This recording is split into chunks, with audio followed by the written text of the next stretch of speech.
Yo les bros, bienvenue sur Spatule Bro, je suis le chef et on se retrouve pour notre petite review hebdomadaire ou presque de la nouvelle saison de Bleach, The Thousand Year Blood War, avec la petite review des épisodes 3 et 4, encore une fois, si je me suis pas paumé dans mon décompte, parce que si c'est pas 3 et 4, c'est 4 et 5, mais il me semble que c'est 3 et 4 pour le coup, des épisodes fort sympathiques sur lesquels on va revenir, mais avant, petit instant au promo! Arena tome 5 est disponible. Arena, la série de webtoon que je scénarise, dessinée par la dessinatrice Clarity, disponible également sur la plateforme de Webtoon, et également en tome relié en librairie. Le tome 5 vient de sortir, ça fait plaisir, c'est une masterclass, c'est un banger. Voilà, donc découvrez ma série, ça me fait plaisir. Le lien est dans la description, et puis place à la review. Oui. Bon, Bleach The Thousand Year Blood War. Alors, comment dirais-je? Or, j'ai kiffé globalement les épisodes. Mais, je mets un petit bémol quand même, je mets une réserve, parce que j'ai quand même des réserves. Je suis partagé. Il faut que j'en vois plus avant de me décider si je suis hypé ou pas. Pourquoi j'explique ça? Comme vous le savez, si vous suivez cette chaîne et mes reviews de Bleach et que vous avez vu le menu manga sur Bleach, on arrive dans la partie qui est pour moi la moins bonne du dernier arc final de Bleach. Pour tout un tas de raisons que j'ai déjà évoquées. Et la question que je me posais, et que de nombreux fans de Bleach se posaient aussi, c'est « Ok, cette adaptation, jusqu'à présent, nous a proposé quelques petits ajouts, mais des ajouts, somme toute, assez cosmétiques. Voilà. Alors ok, on a eu un flashback sur la Division 0, c'était sympathique, mais à part ça, bon, c'était pas des ajouts forcément méga pertinents, ou qui rajoutaient vraiment du chose. C'était plus de l'ordre un peu du fan service avec des guillemets, plutôt que du vrai ajout pertinent qui change la donne. » On a eu vite fait des petits ajouts concernant l'entraînement d'Ichigo. On a eu des ajouts concernant le Bankai, les Bankai. On nous a montré un Bankai de la Division 0 qui perd de manière totalement différente du manga. Mais à part ça, on nous a pas montré grand chose de nouveau. Là, avec ce début de saison, on a eu quand même pas mal de nouveautés, notamment surtout le flashback autour du personnage du Kitake, j'espère que je me trompe pas de blase, le mec aux cheveux blancs, je crois que c'est Ukitake, qui se sacrifie pour devenir la main droite ou la main gauche du roi spirituel. On a vraiment un flashback intéressant qui enrichit un petit peu le propos autour de ce personnage-là et de son sacrifice ultime, qui, encore une fois, comme je le disais dans le manga, arrivait un peu comme un cheveu sur la soupe. Là, on a un peu l'explication, ça a du sens, on est vraiment impliqué dans ce qui se passe, ça fonctionne, donc pour le coup, ça a réparé le manga. Là, l'épisode 4, si je ne m'abuse, le 3 ou 4, non, le 3 ou le 4, je sais plus. L'épisode où, comment dirais-je, Ichigo affronte Ishida. Là, pour le coup, on a quasiment un épisode entier rajouté par rapport au manga. Encore une fois, dans le manga, l'affrontement entre Ishida et Ichigo, waouh, pas facile à dire, et un peu plus, et beaucoup plus court. En gros, ce qui se passe, j'ai relu le tome hier, donc, en gros, ce qui se passe, c'est Ishida, elle arrive, il fait tomber Ichigo, et puis voilà. Il n'y a pas de combat, il n'y a pas de duel. Et surtout, on ne révèle pas dans son manga, et c'est un gros point noir du manga, et c'est une des plaintes que beaucoup ont fait par rapport au manga. Moi, je vous avais déjà dit qu'on ne connaissait pas les spécificités du Bankai d'Ichigo dans l'arc final, mais tout comme on ne voyait pas le vol standing de Uryu, de Ishida. On ne le voyait pas non plus. Donc sa transformation ultime, son Bankai à lui, en fait, parce que c'est ça, en fait, le Standing, c'est le Bankai des Quincy, on ne le voyait pas dans le manga. Et c'est un énorme problème. Alors, on avait l'explication sur son chiffre, son pouvoir spécial, qu'on n'a pas encore eu dans l'animé, mais qu'on aura incessamment sous peu, j'imagine. Mais on n'avait pas son vol standing. Et là, on le voit, son vol standing. On sait pas trop exactement ce qu'il fait. On dirait qu'il fait des espèces de drones avec ses flèches.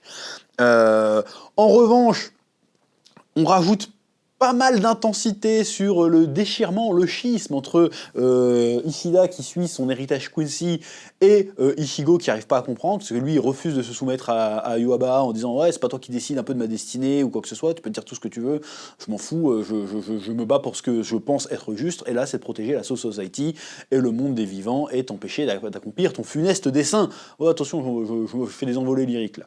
Et il confronte Ishida, il lui fait « Ishida, pourquoi tu nous trahis ?» Il fait « Bah, je ne vous trahis pas. c'est que je suis un Quincy, et donc j'accomplis mon destin, mon devoir de Quincy. Voilà, vous, la Society, on fait genre on est potes, mais n'empêche que votre engeance a buté ma famille, mon peuple, pendant des siècles et des siècles, donc au bout d'un moment, allez niquer vos mères. C'est-à-dire qu'en fait, Ishida n'est pas Itachi. Itachi, je sais pas pourquoi je pars sur Itachi, mais je vais partir sur Itachi. Pour moi, Itachi, c'est une sale race. Je sais qu'il y en a plein qui disent « Oui, mais Itachi, il a voulu sauver Konoha, machin. » Non, non, non, non, non, non, non. Itachi, on lui a dit « Bute ta mère, ton père, tes frères et sœurs, tes cousins, toute ta famille, parce que sinon ils vont faire un putsch, ils vont renverser Konoha. » Et il a fait « D'accord, fais buter toute ma famille pour sauver Konoha et pour au final quand même finir en exil comme un clochard et passer pour un fils de pute. » Non, il aurait dû dire « Bon, je vais aider ma famille, je vais buter les Hokage, on va prendre Konoha et puis on sera bien. » Bah non, voilà. Donc pour moi, c'est un fils de pute, Itachi, je le dis. Voilà. Je comprends les raisons, hein, mais je me dis, mais qu'est-ce que t'en as à foutre qui c'est. Bon, on me dit, sauve la France ou sauve ta famille, mais la France, ça crame, j'en ai rien à foutre. Je te le dis direct, c'est complètement débile. Mais enfin bref. À pas sortir de son contexte. Hein. Me retrouver sur F de souche ou je sais pas quoi, on sait jamais. Oh, je suis parti loin là. Bon, bref, je suis fatigué. Bref.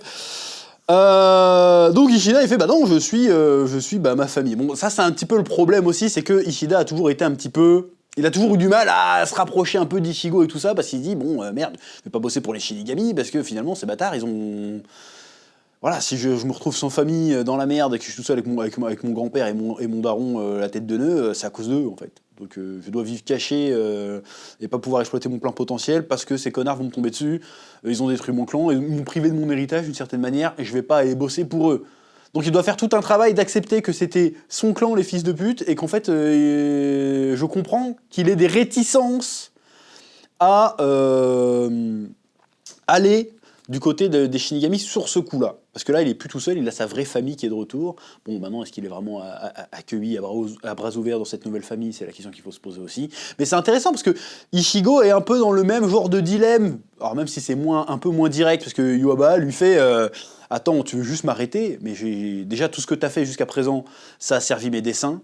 Déjà, donc tout ce que tu as vécu jusqu'à présent, même si tu dis que tu n'es pas avec moi, tout ce que tu as vécu, tout ce que tu as accompli jusqu'à présent, t'ont mené à ce moment précis où j'ai eu besoin de toi pour buter le roi spirituel, si tu veux. Donc depuis le début, tu es mon instrument.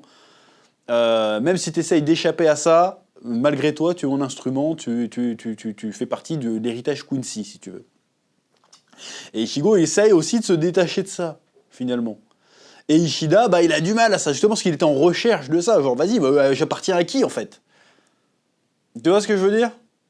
Où est ma place? Donc j'aime bien un peu ce... Il y en a un qui accepte sa place en mode vas-y, je vais aller là parce que voilà, c'est mon destin. Et il y en a un autre qui le rejette en disant vas-y, non, je refuse ce destin-là, j'y vais. Donc tout l'enjeu, c'est de savoir qui va réussir à convaincre qui va être intéressant. Donc je trouve que ça a été plutôt bien amené et que je trouve que ça a rajouté des choses dans leur relation, que ce soit dans le manga ou dans l'animé. Et que le combat ait duré plus longtemps, c'est mieux, parce que symboliquement, c'est plus fort de le voir qu'Ichigo perd vraiment contre Ishida, plutôt que vas-y, on le sort de la piste et puis on fait autre chose. Parce que dans le manga, c'est ça, fait genre non, vas-y, je l'ai poussé en bas, il peut pas remonter, vas-y, on fait autre chose. Là, il a fait, vas-y, j'ai frappé pour tuer, limite. Donc ça, c'est beaucoup plus impactant pour le coup. Ceci étant dit, est-ce que balancer le fall standing de Ishida maintenant, quand on prend conscience un peu de ce qui va arriver après, est-ce que c'était le bon moment pour le mettre? Une partie de moi a envie de dire oui, parce qu'il fallait montrer qu'il était très sérieux face à Ichigo. Mais en même temps, est-ce que ça n'aurait pas eu beaucoup plus d'impact qu'il le fume sans être à fond? Pour faire la révélation plus tard qu'en fait j'ai mouvant le standing par la suite. On verra, est-ce que l'une ou l'autre des solutions, on verra comment ils vont tourner l'histoire par la suite. Voilà. En revanche, il faut quand même que je critique un peu cet épisode. Ils sont quand même un peu foutus de notre gueule dans l'épisode. Alors ok, il y a le côté baston entre Ichigo et Ishida qui est stylé. Baston entre... Comment il s'appelle ? Il y a aussi Shadow et Orihime et l'autre qui se battent un petit peu contre les autres Stern Ritter. Ça, c'est pas dans le manga du tout, mais bon, c'était un petit peu sympa quand même. Tu vois qu'ils ont servi un petit peu à quelque chose quand même, parce que dans le manga, ils servent à rien. Là, ils font quelques petits trucs qui servent à rien, mais au moins ils participent, ils sont là, tu vois. Ils sont pas juste en train de « Oh là là, mais que va-t-il faire ?» Non, ils participent un petit peu. J'espère que ça sera un des trucs... Moi, je veux que Shadow, il ait son combat final, s'il vous plaît. Il le mérite. Hein, voilà, bon bref. Je sais plus ce que je suis en train de dire du coup. Oui, alors il y a quand même un bon tiers d'épisodes, c'était l'épisode d'avant quand même. Hein. Faut pas se prendre les gens pour des cons, hein. Tout le délire avec Yuki Take là, j'espère que c'est vraiment Yuki Take, je me tape pas la honte. Avec Yuki Take là, qui répète les mêmes choses, les mêmes plans, les mêmes séquences. Tout du long, le côté de Yuaba qui passe tout l'épisode à pousser la main noire. Là, il y a eu un petit côté flashback Toei Animation. Bon, ça n'a jamais été Toei Animation, mais t'as compris ce que je voulais dire. Là, tu sens que bon, ils voulaient faire durer l'épisode, quoi. C'est un petit peu dommage et ça m'a un peu sorti du truc, pour le coup. Mais bon, parce que le reste était quand même sympa. Vient ensuite l'épisode 5, j'espère, ou 4.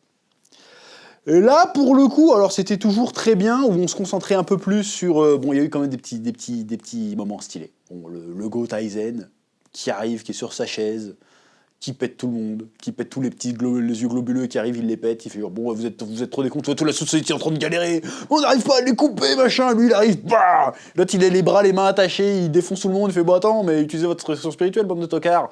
Non mais attends. C'était un peu stylé, c'était un peu classe, tu vois même qu'il se fait allumer par un scénariteur à un moment donné, ce qui est assez surprenant. Bon, pour pas faire grand chose derrière avec, hélas, c'est un peu peut-être pour montrer qu'il n'était pas tout puissant et qu'en fait il était vraiment affaibli malgré sa puissance démentielle par rapport aux autres. Il est quand même vachement affaibli pour se faire baiser par un scénariteur lambda comme ça. Bon bref, donc les scènes d'Aizen elles sont stylées, il y a pas de souci. Le côté où il y a, comment il s'appelle, Kyoraku, j'espère que c'est ça, qui arrive et les autres font mais tu te fous de notre gueule frérot, pourquoi tu l'as libéré et tout, tu nous insultes et tout, alors qu'on s'est donné de mal à l'emprisonner, t'as aucun honneur. Il fait ouais mais là la question c'est pas une question d'honneur là, c'est une question de survie. Et là ce qui ramène avec la dualité avec Yuki Take qui disait là je me bats pour l'honneur et pour la vie, enfin. Il y a deux types de combats qu'on mène. Il y a les combats pour la vie et les combats pour l'honneur. Lui, il a fait un peu pour l'honneur et vas-y, il a sauvé la Soul Society parce que c'était son but, parce qu'il avait une dette envers le roi, enfin la main gauche, je crois, du roi démoniaque, j'allais dire, du roi spirituel. Et le Kyoraku, j'espère qu'il s'appelle vraiment comme ça, je me tape pas la honte, parce que j'ai encore du mal avec les noms, à chaque fois c'est compliqué, qui lui, bon, bah, il bafoue son honneur, il fait bon, là, on va pas gagner avec de l'honneur, là, on est dans la merde, on se prend raclée sur raclée. C'est quasiment la fin du monde, c'est l'apocalypse. Bon, allez, je vais chercher le dernier atout qu'on a dans notre carte, même si ça fait plaisir à personne et qu'on aimerait bien ne pas avoir à l'utiliser. Je ressors Aizen, et puis voilà. Vous pouvez me conspuer, me péter la gueule, mais au moins si ce que j'ai fait permet de sauver la Soul Society, et ben c'est pas si grave que ça finalement, c'est mon honneur n'est pas cher payé. Donc j'aime bien le délire. Ensuite, t'as Baz B et 2-3 Sternritter qui trahissent Yuaba. Du coup, parce que Yuaba les a trahis d'avant. Et ça, là, ça devient intéressant, parce que Yuaba, en fait, il s'est rebellé contre le roi spirituel sous le prétexte que le roi spirituel l'avait abandonné.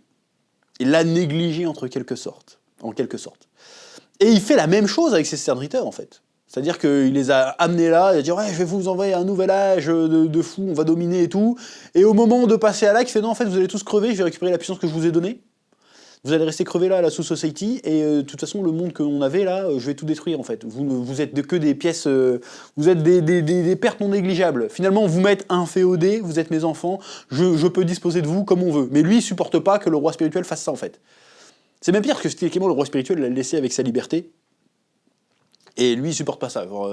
Et derrière, il fait, bon, en fait, vous me dévouez corps et âme, je peux vous user comme je veux. Donc le gars, en fait, il a rien compris au film, il a pas compris que c'était pas ça. Une famille, ce n'est pas ça, en fait. Donc il fait pire que ce que son père lui a fait, en fait. Donc j'aime bien cette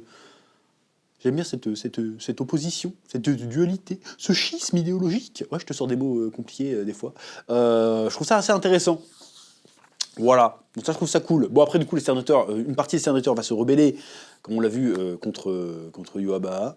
On va voir ce que ça va donner. Voilà, donc c'était des épisodes sympas, sympathiques, cool. Bon, la douille de Ichigo est encore hors jeu parce que faut pas qu'il batte le boss final trop vite. Bon, c'est un peu le défaut, un truc qui est agaçant dans cette dernière partie, dans ce dernier arc tout court, c'est qu'à chaque fois qu'Ichigo il fait un truc, bah il doit repartir à la case départ. On fait tout pour ralentir le fait qu'Ichigo soit réellement impliqué. Bon déjà il a plus de combats que dans le manga. Hein. Voilà, parce que là, il y en a qui comprennent pas en fait. T'es chiant comprend le manga. Dans le manga, il se bat moins que ce qu'on a vu là, Ichigo. C'est l'arc final, c'est le héros, il se bat moins. Comme si la grande guerre ninja, Naruto en fait, il avait un combat. Si tu veux. C'est pas normal que c'est censé être le héros, c'est lui qui doit faire le plus de baston normalement. Bah non, là c'est pas lui. Tu vois ce que je veux dire ou pas?